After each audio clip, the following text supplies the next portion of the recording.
নিরাপত্তার জন্য কেন্দ্রীয় স্বরাষ্ট্রমন্ত্রীকে চিঠি লিখুন। হায়দ্রাবাদের সাংসদ নওশাদ সিদ্দিকীকে কেন্দ্র নিরাপত্তা দেয়। উনি প্রয়োজন মনে করলে নিরাপত্তা চাইতে পারেন কেন্দ্রের কাছে। ভরতপুরের তৃণমূল বিধায়ক হুমায়ুন কবিরকে পরামর্শ শুভেন্দু অধিকারীর।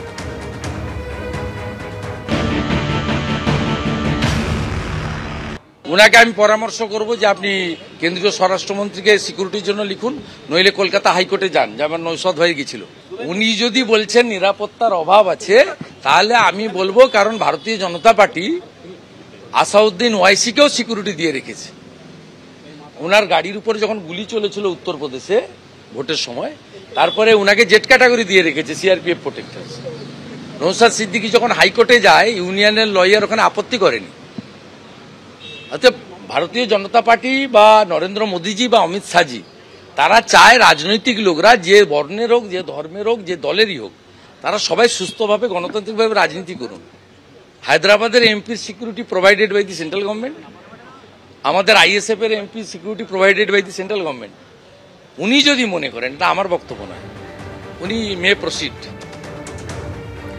এই ধরনের মন্তব্যের পর নজর রাখছে দলের নেতৃত্ব। অপ্রয়োজনীয় মন্তব্য করা উচিত নয়, বিভ্রান্তি তৈরি হয়। কোনো বক্তব্য যদি থেকে থাকে তাহলে নেতৃত্বকে জানাতে পারেন। মত কুণাল ঘোষের। জাতীয় কর্মসমিতির বৈঠক হয়েছে, সেখানে দলীয় নেতৃত্ব যা সিদ্ধান্ত নিয়েছেন, যা কর্মসূচি নিয়েছেন, সবাই দেখতে পাচ্ছেন। সেখানে এই ধরনের কোনো মন্তব্য করা তিনি যে করেছেন, সেটা নিশ্চয়ই আমাদের দলের নেতৃত্ব নজর রাখছেন, তারা এই বিষয়টা দেখছেন। এই বিষয়ে এখন এই মুহূর্তে কোনো মন্তব্য করব না। তবে কোনো অপ্রয়োজনীয় মন্তব্য এই সময় করার কোনো অবকাশ নেই, করা উচিত নয়। কারুর যদি কোনো বক্তব্য থাকে, সেটা রাজ্য সভাপতি, সর্বভারতীয় সাধারণ সম্পাদক, দলনেত্রী বা কনসার্ন লিডারশিপ, তাদের কাছে তারা বলতে পারেন। এই ধরনের প্রকাশ্য অনভিপ্রেত বক্তব্য, এতে বিভ্রান্তি তৈরি হয়, এগুলো করা উচিত নয়। একজন সাংসদ বলেছে হুমায়ুন কবিরকে মমতা ব্যানার্জিকে নিয়ে কথা বলার।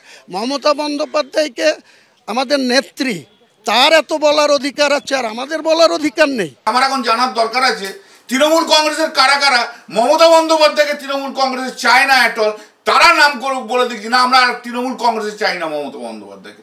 মমতা বন্দ্যোপাধ্যায়ের নামেই তৃণমূল কংগ্রেস চলছে। কি এমন হলো ভাই, দলের কয়েকজনের মধ্যে এখন মমতা বন্দ্যোপাধ্যায়ের প্রতি নো কনফিডেন্স আসছে? যাদের আসছে তারা দলে না থাকলেই পারে, তারা উঠে উঠে বলুক যে না মমতা বন্দ্যোপাধ্যায়কে একবারে সরিয়ে দাও। আমরা একটু দেখে নিই তাদের মুখগুলো।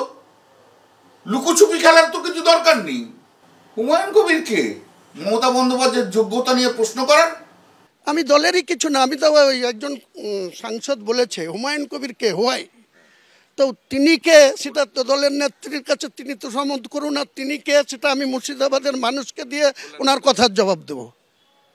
মুর্শিদাবাদের ভোটাররা ওনার কথার জবাব দেবে যে হুমায়ুন কবিরের ভ্যালু মুর্শিদাবাদে কতটা আছে, না ওনার হুগলিতে কতটা আছে, সেটা উনি প্রমাণ করবেন শ্রীরামপুরের সাংসদ হিসাবে। 4 বারের সাংসদ হয়ে গেছে, মানে ওনার কাছে কিসের এত অহংকার যে ও হুমায়ুন কবিরকে অপমান করবে? এটা হুমায়ুন কবির শোনার ব্যক্তি না, হুমায়ুন কবির আল্লাহতে বিশ্বাসী।